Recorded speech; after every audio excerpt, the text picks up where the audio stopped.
لبيك اللهم لبيك لبيك.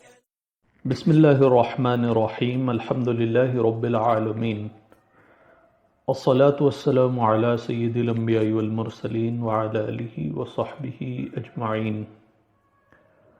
السلام علیکم ورحمۃ اللہ وبرکاتہ. احرام کے ویڈیو میں نے گفتگو کرتے ہوئے آپ کو یہ بتلایا تھا، جب آپ احرام کی نیت کریں تو آپ کو کوئی شرط بھی اس میں لگا لینا جائز ہوتا ہے، اور ایسا کرنا آپ کے لیے بہتر ہوتا ہے. مثال کے طور پر اگر آپ یہ کہتے ہیں کہ مجھے راستے میں کوئی چیز اگر روکنے والی مل جاتی ہے تو وہی میرا مقام ہوگا، وہیں میں اپنے احرام سے باہر نکل جاؤں گا.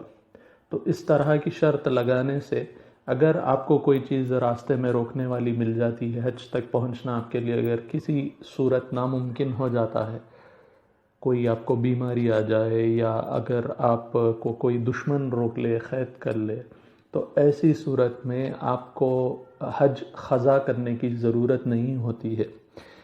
اب ایک مرتبہ آپ حج ہو یا عمرہ ہو، اگر اس کی نیت کر لیتے ہیں، احرام میں داخل ہو جاتے ہیں، تو پھر جس طرح آپ نظر میں کرتے ہیں، ایک بار نظر آپ کر لیے، کوئی چیز کسی چیز کی منت کر لی اور وہ منت بر آ گئی، تو اب آپ کو اس منت کو کسی حال پورا کرنا لازم ہو جاتا ہے. تو اسی طرح ایک مرتبہ حج اور عمرے کی نیت کر لینے، احرام میں داخل ہو جانے سے اس کو کسی حال بجا لانا لازم ہو جاتا ہے. تو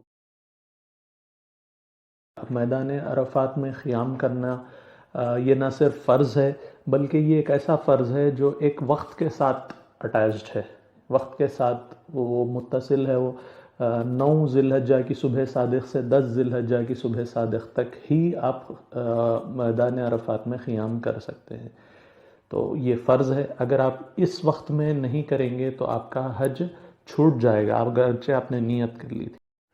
اگر آپ میدان عرفات کو 10 ذی الحجہ کی صبح صادق کے بعد جاتے ہیں تو میدان عرفات کے قیام کا وقت نکل گیا، تو اب آپ کا وقوف عرفات چھوٹ گیا. تو وقوف عرفات چھوٹنے سے آپ کا حج بھی جاتا رہا، کیونکہ وقوف عرفات فرض تھا. تو اب جب فرض ہی چھوٹ گیا، میدان عرفات میں آپ قیام نہیں کر سکے، تو آپ کا حج ہی چلے گا. اب آپ کو مزدلفہ، منی کے جو اعمال ہوتے ہیں اور دیگر طواف وغیرہ کرنا بھی کوئی اس کی کوئی حاجت نہیں رہتی ہے، کوئی اس میں معنی باقی نہیں رہتے ہیں، کیونکہ فرض چلا گیا. ایک فرض چلے گیا تو اب باقی چیزیں بھی ادا کرنا اس میں کوئی اس کی حاجت نہیں رہ جاتی ہے. تو اب آپ کو یہ چاہیے، آپ کے پاس 2 آپشنز ہو جاتے ہیں، آپ کو اختیار رہے گا.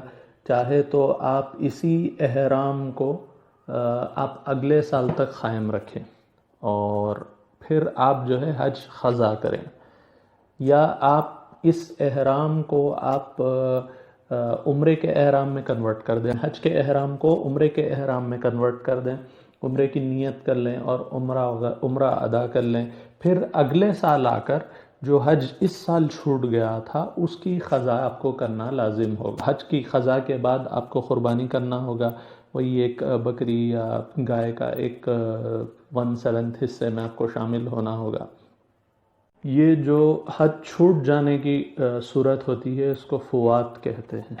اب کبھی ایسا ہوتا ہے کہ آپ کو روکا جاتا ہے، اس کو احصار کہتے ہیں. تو جیسے مثال کے طور پر آپ حج کرنا چاہ رہے تھے، آپ نے نیت کر لی تھی اور آپ کو کسی نے مکہ شریف میں داخل ہونے سے ہی روک دیا، تو ایسی صورت میں آپ کو یہ چاہیے کہ آپ اب حج اور عمرہ آپ کے لیے ممکن نہیں ہے، تو آپ کو جہاں روکا گیا ہے آپ وہیں ایک دمبا ذبح کر دینا چاہیے آپ کو، اور یعنی بکرا وغیرہ جو بھی آپ کو ملے ذبح کر دینا چاہیے. اور اگر بکرا آپ کو نہیں ملتا ہے، پیسے نہیں ہیں یا آپ کو ملتا نہیں ہے، تو آپ کو 10 روزے رکھ لینا چاہیے. پھر 10 روزے رکھنے کے بعد آپ احرام سے باہر ہو جائیں گے. اور بعض فقہا نے یہ لکھا ہے کہ اب پھر آپ کو حلق یا تقصیر بھی کرنا ہوگا، یعنی بال شیف کرنے ہوں گے یا کٹ کرنے ہوں گے. اور بعضوں نے کہا ہے کہ اس کی ضرورت، حلق اور تقصیر کی ضرورت نہیں ہے. اب احصار یعنی روکنے کی ایک اور سچویشن یہ ہو سکتی ہے کہ کسی نے آپ کو میدان عرفات جانے سے روک دیا، تو اب ایسی سچویشن میں آپ عمرے کے افعال ادا کریں گے، حج کی نیت کو آپ عمرے میں کنورٹ کر دیں گے۔ اور مان لیجیے کسی نے اگر آپ کو طواف کرنے سے روک لیا، اب حج کے جو فرائض ہوتے ہیں اس میں ایک فرض طواف بھی ہوتا ہے، تو طواف کی صورت میں فرض طواف سے اگر آپ کو کوئی روک دیتا ہے تو ایسی صورت میں آپ بغیر طواف ادا کیے حج کی احرام سے باہر نہیں نکل سکتے ہیں۔ اور اگر کوئی آپ کو واجب ادا کرنے سے روک دیتا ہے تو آپ کو ایک دمبا ترک واجب کی فدیے کے طور پر ادا کرنا چاہیے، ذبح کرنا چاہیے۔ قدیم زمانے میں چونکہ لوگ اونٹوں پر سفر کرتے تھے یا پانی کے جہاز سے سفر ہوتا تھا، تو راستے میں اکثر حجاج کبھی بیمار ہو جاتے تھے یا ان کا راستے کا خرچ ختم ہو جاتا تھا یا کوئی ان کو لوٹ لیتا تھا، تو ایسی صورت میں یا کبھی وہ راستہ بھول جاتے تھے، تو ان ساری صورتوں میں اگر وہ ایام حج گزر جانے کے بعد اگر حرم شریف مکہ شریف پہنچتے ہیں تو اس صورت میں ان کو عمرہ بجا لانا ہوتا ہے، یعنی حج کے بجائے وہ عمرہ ادا کریں گے، اور اس کے بعد اگر ان کے ساتھ جانور ہے تو اس کی وہ ہدی ذبح کریں گے۔ جب آپ حرم شریف میں داخل ہوتے ہیں تو وہاں کے آپ کو جانور کا شکار کرنا، درخت وغیرہ کاٹنا آپ کے لیے جائز نہیں ہوتا ہے۔ اگر آپ کاٹیں گے تو آپ پر فدیہ لازم آئے گا۔ اور اسی طرح یہ تو حرم کا تھا، اب اگر آپ حالت احرام میں ہیں تو احرام میں بھی آپ کو چند چیزوں پر فدیہ آتا ہے، اور وہ چیزیں یہ ہے کہ اگر آپ نے کوئی واجب ترک کیا یا آپ نے کوئی ممنوع فعل کیا، یعنی احرام میں جو چیزیں آپ پر کرنے کی پابندی تھی آپ نے وہ کام کر دیا، تب بھی آپ پر فدیہ آئے گا۔ یا احصار کی صورت میں، جیسے آپ کو حج جانے سے کسی نے روک دیا تو اس صورت میں بھی فدیہ آئے گا۔ اور دم تمتع اور دم قران میں بھی آپ کو فدیہ کرنا ہوتا ہے، لیکن یہ فدیہ شکر ہوتا ہے۔ تو اب یہ جو احرام کی صورت میں یہ جو فدیہ آتا ہے، اس میں بعض چیزوں میں تخییر آتی ہے اور بعض چیزوں میں ترتیب آتی ہے۔ تخییر یعنی آپ کے پاس 3 آپشنز رہیں گے، یہ 3 آپشنز میں سے اگر آپ نے کوئی تخییر والے چیزوں میں سے کوئی چیز کی تو آپ کے پاس 3 آپشنز رہیں گے، اس تینوں آپشنز میں سے آپ کوئی بھی ایک چیز ادا کر لیں، آپ کا فدیہ ادا ہو جائے گا۔ جبکہ ترتیب یہ ہوگی کہ آپ کے پاس پریورٹیز ہوں گے، کہ فدیے میں پہلی چیز یہ کرنا ہو، پھر دوسری چیز یہ کرنا ہو، پھر تیسری چیز یہ کرنا ہو۔ تو جو فدیہ تخییر ہوتا ہے، یعنی جس میں آپ کے پاس آپشنز ہوتے ہیں، اس میں پہلی صورت میں آپ کو یہ بتلا رہا ہوں کہ اگر آپ نے سیاہ ہوا کپڑا پہن لیا حالت احرام میں، یا آپ نے اپنا سر ڈھانپ لیا، یا آپ نے خوشبو لگائی، یا آپ نے 2 سے زیادہ بال نکالے یا ناخن نکالے، تو یا آپ نے بے انزال مباشرت کی، یعنی اپنی بیوی کے ساتھ جو ہے آپ حالت شہوت میں آپ رہے، اور جو ہے آپ ایجیکولیشن تو نہیں ہوا لیکن بیوی کے ساتھ آپ ٹچ وغیرہ آپ نے کیا، تو ایسی صورت میں آپ پر فدیہ آئے گا۔ اور یہ فدیہ تخییر یہ ہوگا کہ آپ چاہے تو ایک بکری ذبح کریں، یا چاہے تو آپ 3 روزے رکھیں، یا چاہے تو 6 مساکین کو کھانا کھلا دیں۔ تو ان ساری صورتوں میں آپ کے پاس آپشنز ہے، ان ساری صورتوں میں سے کوئی بھی ایک چیز آپ ادا کر سکتے ہیں۔ آپ یہ جو 6 مسکینوں کو کھانا کھلا رہے ہیں، ان میں ہر مسکین کو 1 مد گیہوں یا 2 مد کھجور آپ کو دینا ہوگا۔ اب 1 مد تقریباً 550 گرام کا ہوتا ہے، بہتر یہ ہے کہ آپ 600 گرام لے لیں، یعنی 600 گرام گیہوں آپ دینا ہوگا آپ کو ہر ایک مسکین کو، اور 1200 گرام کھجور دینا ہوگا، یا 1200 گرام کھجور، دونوں میں سے کوئی ایک چیز آپ دے سکتے ہیں۔ اور فدیہ تخییر اور ایک چیزوں میں جو آتی ہے وہ ہے صید یعنی شکار۔ مان لیجیے اگر کسی جانور کا آپ نے حالت احرام میں شکار کر دیا، تو اب یا حرم شریف میں آپ نے شکار کر لیا، تو اب ایسی صورت میں جس جانور کا آپ نے شکار کیا ہے اس جانور کی مثل ڈھونڈی جائے گی، اس کی ایکویولنٹ۔ اب یہ جو ایکویولنٹ شریعت میں بتلائی گئی ہے ہر جانور کا ایک ایکویولنٹ بتلایا گیا ہے، اس کی تفصیل انشاءاللہ نیکسٹ ویڈیوز میں آئے گی. تو آپ جانوروں میں سے مثل ڈھونڈیں گے اور مثل ڈھونڈ کر اس کو ذبح کریں گے. اگر آپ چاہیں تو آپ مثل ذبح کرنے کے بجائے اس کی مثل کی آپ قیمت ٹھہرائیں اور قیمت سے مسکینوں کو آپ کھانا کھلا دیں اتنے پیسوں سے. اور اگر آپ یہ بھی نہیں کرنا چاہتے ہیں تو آپ کے پاس ایک تھرڈ آپشن یہ ہے کہ جو قیمت آپ کے پاس آئی ہے اس قیمت، یعنی آپ مان لیجیے آپ نے قیمت، جانور کی قیمت ٹھہرائی، پھر اس کے بعد آپ نے کھانا خریدا، تو جتنا کھانا ہے اس کے بدلے آپ روزے رکھ لے سکتے ہیں. جتنا کھانا ہوتا ہے اتنے پیسوں کا، اس کے بدلے آپ روزہ رکھ لیں. تو اس فدیہ تخیر میں سے اگر آپ لاسٹ آپشن اختیار کرنا چاہتے ہیں، یعنی آپ روزے رکھنا چاہتے ہیں، تو آپ کو یہ چاہیے کہ آپ نے جس جانور کا شکار کیا تھا اس جانور کی شریعت میں کیا مثل ہے، کون سا سملر جانور بتلایا گیا ہے، وہ جانور آپ شریعت میں کیا ہے پہلے معلوم کر لیں. پھر اس جانور کی قیمت کیا آتی ہے، اس کی کیا پرائس ہوگی وہ معلوم کریں.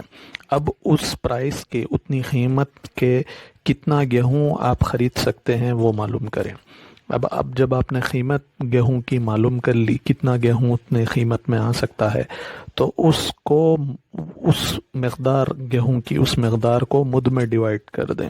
تو جتنے مد گیہوں آئے گا اتنے آپ کو روزے رکھنے ہوں گے. مان لیجیے آپ کے پاس جو ہے قیمت آتی ہے 5,000 روپیے، تو فار ایگزامپل 5,000 روپیے میں جو ہے اگر 30 مد گیہوں آتے ہیں تو 30 آپ کو روزے رکھنے ہوں گے.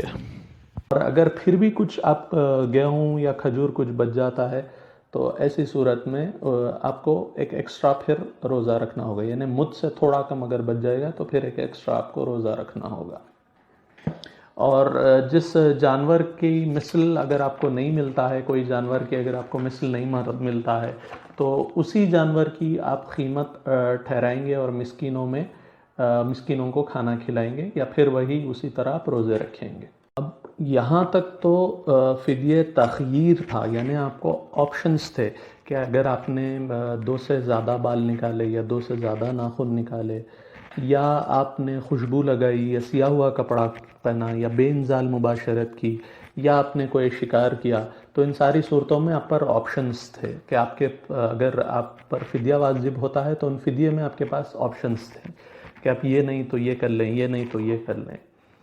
اور اب ان چیزوں کے علاوہ جو چیزیں میں نے آپ کو فدیہ تخیر میں بتلائی، ان چیزوں کے علاوہ جو چیزیں بچ جاتی ہیں ان میں آپ کو فدیہ ترتیب ادا کرنا ہوگا. اب یہ جو بچی ہوئی چیزیں ہیں وہ کون سی ہیں؟ سیکشول انٹرکورس اگر کر لیتا ہے یا اس سے ریلیٹڈ اسی کے متعلقات جو میں نے آپ کو بتلائے تھے سیکشول انٹرکورس کے، وہ اگر کوئی کر لیتا ہے، یا ترک واجب کوئی شخص اگر ترک کر لیتا ہے، یا یا حج تمتع اگر کرنے والا ہے یا حج قران کرنے والا ہے، تو ان دونوں کو بھی یہ فدیہ دینا ہوگا، لیکن یہ فدیہ شکر ہوگا. یا احصار والا اگر کوئی شخص ہے، تو ان ساری صورتوں میں فدیہ ترتیب ہوگا. اب ان ساری صورتوں میں دم واجب ہوگا، یعنی بکری ذبح کرنا ہوگا. اگر بکری نہیں پاتا ہے، یعنی حرم شریف میں ہی ذبح کرنا ہوگا. اگر ہدی یہ نہیں پاتا ہے یا اس کے پاس قیمت نہیں ہے پیسے دینے کی، تو اس کو یہ چاہیے، پہلے تو فرسٹ پریورٹی یہی ہوگی کہ وہ بکری ذبح کرے. بکری ذبح کرنے کے لیے اس کے پاس پیسے نہیں ہیں یا اس کو ملتی نہیں ہے بکری بھیڑ بکری، تو اس کو 10 روزے رکھنے چاہیے. اب یہ 10 روزے رکھنے کے لیے بھی ایک کنڈیشن یہ ہے کہ 3 روزے جو ہے حج میں ہی اس کو رکھنے ہوں گے، اور افضل یہ ہے پہلا روزہ یوم عرفے کے دن رکھنا ہوگا، اور باقی روزے اگر ایام تشریق میں بھی رکھ لیتا ہے، یعنی 13 تاریخ سے پہلے اگر رکھ لیتا ہے تب بھی جائز ہوگا. لیکن 10 کو آپ روزہ نہیں رکھ سکتے، 10 کو روزہ نہیں رکھنا چاہیے. تو پہلا روزہ یوم عرفہ کے دن رکھ سکتے ہیں، اور ایام تشریق میں بھی روزے رکھ سکتے ہیں. اور پھر باقی کے، اب یہ تو 3 روزوں کی سچویشن آپ کو بتلائی حج میں جو رکھنے کا ہے. پھر باقی کے جو 7 روزے ہوں گے، وہ 7 روزے آپ کو جب آپ گھر لوٹ جائیں گے تو اس وقت آپ کو رکھنا ہوگا، یعنی آپ ایام تشریق میں آپ نہیں رکھ سکتے ہیں، گھر لوٹنے پر آپ کو رکھنا ہوگا۔ اور یہ جو آپ پر دم واجب ہو رہا ہے فدیہ ترتیب میں، یہ دم اس کا وقت اسی وقت واجب ہوگا جب آپ پر وہ چیز آپ نے کی، یعنی جو جو چیزیں دم ترتیب میں جو چیزیں میں نے آپ کو بتلائی اسی وقت اس پر وہ واجب ہو جائے گا، یعنی اس کا وقت واجب ہونے کا وقت شروع ہو جائے گا۔ اور اگر آپ روزے رکھنا چاہ رہے ہیں تو آپ کو روزے پیدر پہ رکھیں یا الگ الگ رکھیں، اس میں کوئی قباحت نہیں ہے، یعنی کنٹینیوس بھی رکھ سکتے ہیں، علیحدہ علیحدہ بھی رکھ سکتے ہیں، لیکن جیسے میں نے آپ کو بتلایا 3 روزے ایک ساتھ رکھنے ہوں گے، 3 روزے حج میں رکھنے ہوں گے اور 7 روزے گھر جانے کے بعد رکھنے ہوں گے۔ چونکہ یہاں پر دم، فدیہ اور ہدی نام کے الفاظ آ رہے ہیں تو ان کے معنی بھی سمجھنا ضروری ہے۔ جہاں دم ذکر ہوتا ہے اس کا مطلب یہ ہوتا ہے کہ بکری ذبح کرنا لازم ہے، اور جہاں فدیہ کہا جاتا ہے تو فدیے سے مراد اونٹ ہوتا ہے۔ ویسے تو فدیے کی میں نے آپ کو تخیر اور ترتیب کی بھی سچویشنز بتلائی تھی، لیکن خاص طور سے جہاں پر فدیہ کہا جاتا ہے اس سے مراد اونٹ ذبح کرنا ہوتا ہے۔ جیسے اگر کوئی شخص سیکشول انٹرکورس کر لیتا ہے اور انزال وغیرہ ہو جاتا ہے، مباشرت کے ساتھ انزال کے ساتھ مباشرت کر لیتا ہے، اور اگر یہ تحلل اول سے پہلے کرتا ہے، یعنی تحلل اول کیا ہوتا ہے میں نے آپ کو پہلے بھی بتلایا تھا لیکن ایک بار پھر ریپیٹ کر دیتا ہوں۔ تحلل اول یہ ہے کہ اگر رمی اور طواف اور حلق ان 3 چیزوں سے اگر ان 3 چیزوں میں سے اگر 2 چیزیں ادا ہو جائیں گی تو وہ تحلل اول کہلاتا ہے، اور اگر یہ تینوں چیزیں ادا ہو جائیں گی، رمی، طواف اور حلق، تو پھر یہ تحلل ثانی کہلائے گا۔ تحلل اول ادا کرنے کے بعد جو احرام کی پابندیاں ہوتی ہیں وہ ساری اٹھ جاتی ہیں سوائے عورتوں کے، اور اگر تحلل اول تحلل ثانی بھی کر لیا تو پھر عورتیں بھی حلال ہو جاتی ہیں۔ تو اگر کوئی شخص تحلل اول سے پہلے اگر سیکشول انٹرکورس کر لیتا ہے تو اس کا حج فاسد ہو جاتا ہے، تو ایسی سچویشن میں اس پر فدیہ لازم آئے گا، اس کو اونٹ ہی ذبح کرنا ہوگا، ویسی سچویشن میں بکری ذبح نہیں کر سکتا ہے۔ اور اگر تحلل اول کے بعد اگر وہ سیکشول انٹرکورس کرتا ہے تو اس کا حج فاسد نہیں ہوتا ہے، اس کو صرف دم بھی اگر وہ دے دے تو کافی ہوتا ہے۔ اب دم ہو گیا، فدیہ ہو گیا، اب اس کے بعد ہدی ہے۔ ہدی کے معنی یہ ہے کہ آپ کوئی جانور حرم شریف میں ذبح کرنے کے لیے لائیں، اور اس کے وہی احکام ہوتے ہیں جو اضحیہ کے ہوتے ہیں، یعنی جو ہم قربانی عید الاضحیٰ کے موقع پر دیتے ہیں کہ اس میں آپ کو 1 سال کی بکری یا 6 سال کا بھیڑ یا گائے میں 1 حصہ، 7 حصوں میں سے 1 حصہ آپ کو لینا ہوتا ہے، اور اگر آپ پورا اونٹ یا پوری گائے اگر آپ ذبح کریں گے تو یہ افضل ہوتا ہے۔ اگر ٹڈی مارتے ہیں یا صید یعنی شکار کا انڈا خراب کر دیتے ہیں یا دودھ نچوڑتے ہیں احرام والے، تو ایسی صورت میں قیمت دینا ہی لازم ہوگا، اور جہاں پر آپ نے اس کو تلف کیا تھا، یعنی یہ سب چیزیں کی تھی، ٹڈی ماری تھی یا انڈا تلف کیا تھا یا دودھ نچوڑا تھا، اس مقام پہ اس کی کیا قیمت رائج ہے، اس مقام کے لحاظ سے اس کی قیمت ادا کرنی ہوگی۔ اور اگر مان لیجیے 1 بال یا 1 ناخن احرام والا شخص نکالتا ہے، محرم نکالتا ہے، تو 1 مسکین کو کھانا دینا ہوگا، اور اگر 2 بال یا 2 ناخن نکالتا ہے تو 2 مسکین کو کھانا 2 مساکین کو کھانا دینا ہوگا، اور اگر اس سے زیادہ نکالتے ہیں تو جیسے میں نے ابھی آپ کو بتلایا کہ اس وقت دم لازم آتا ہے۔ اور اگر آپ کی ہدی ہو یا اطعام ہو، یعنی آپ کو کھانا کھلانا ہو، حرم کی وجہ سے ہو یا احرام کی وجہ سے ہو، تو مساکین حرم میں تقسیم کرنا اس کو لازم ہوتا ہے، یعنی آپ کھانا کھلا رہے ہوں یا گوشت آپ کا جو ہے آپ کی فدیے کا، اس کو مساکین حرم میں تقسیم کرنا لازم ہوتا ہے۔ اور جو صید کی جزا ہوتی ہے، یعنی جو شکار آپ نے کیا ہے اس کی جو آپ جزا دے رہے ہیں، یا دم تمتع ہے یا دم قران ہے یا دم احصار ہے یا دم تمتع دم قران یا ترک واجب ہے، تو اس کو حرم میں ہی کرنا لازم ہوتا ہے. یعنی جزائے صید ہے، دم تمتع دم قران اور ترک واجب کا جو دم ہوتا ہے اس کو حرم میں ہی کرنا لازم ہوتا ہے. اور جو دم احصار ہے اور ممنوعات احرام کا جو فدیہ ہے اس کو اسی جگہ کرنا افضل ہوتا ہے جہاں وہ فعل کیے گئے. یعنی ممنوع فعل آپ نے جہاں پر کیا وہیں پر اس کا فدیہ ادا کرنا ہوگا. لیکن اگر حرم میں کریں گے تب بھی جائز ہوگا. یعنی ساری جو فدیے کی اقسام ہوئی وہ حرم میں جائز ہوتی ہیں، اور بعض چیزیں ایسی ہیں جو دوسری مقام پہ بھی جائز ہوتی ہیں. اور اس کا حرم میں کرنے کا مقصود یہ ہوتا ہے کہ مساکین جو حرم کے رہنے والے ہیں ان کی مدد کی جائے، ان کو فراغت دی جائے. اور چاہے اب یہ مساکین جو حرم کے ہوتے ہیں، چاہے وہ خود حرم کے رہنے والے ہوں یا حج کے لیے حرم شریف میں آئے ہوں اور مسکین ہوں، تو ایسے لوگوں میں بھی آپ تقسیم کر سکتے ہیں. اور مینا کو بھی مکے میں ہی داخل کیا گیا ہے، حرم میں ہی اس کو کاؤنٹ کیا گیا ہے. اور افضل یہ ہے کہ جو حج کے لیے ہو، جو قربانی حج کے لیے ہو اس کو آپ مینا میں ادا کریں، اور جو عمرے کے لیے ہو اس کو مروہ کے پاس ادا کرنا چاہیے. لیکن آج کل مروہ پہ ادا کرنا مشکل ہے. اور اگر آپ چاہیں تو مساکین حرم کو اپنی قربانی زندہ بھی دے سکتے ہیں اور ان کو یہ کہہ دیں کہ بھئی آپ اس کو ذبح کر لیں. لیکن اگر وہ ذبح نہیں کرتے ہیں، ویسے ہی رکھ لیتے ہیں، تو اس کو آپ کو واپس لے لینا جائز ہوتا ہے.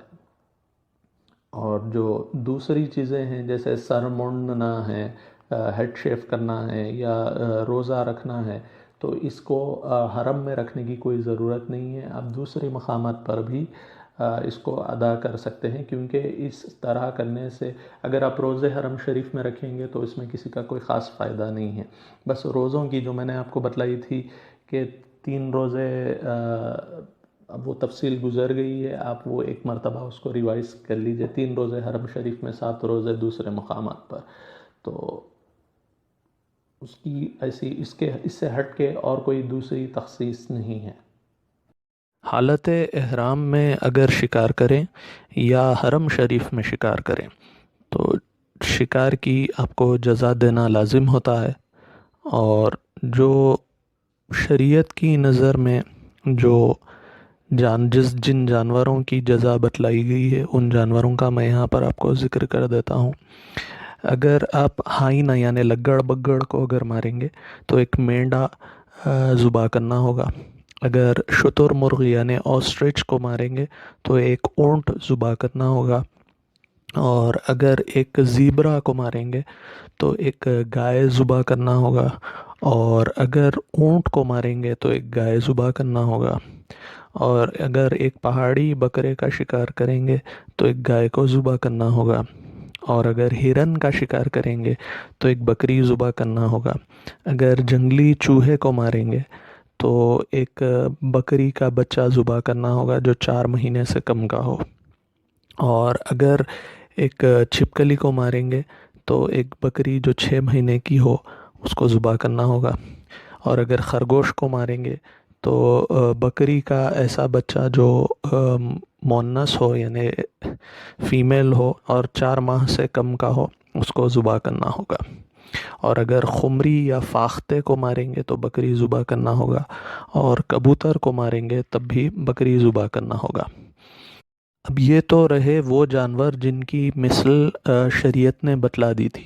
اگر کوئی ایسا جانور ہوگا جس کی حدیث یا قول صحابی میں کوئی مثل نہیں ملتی ہے تو اس کی قیمت مقرر کی جائے گی.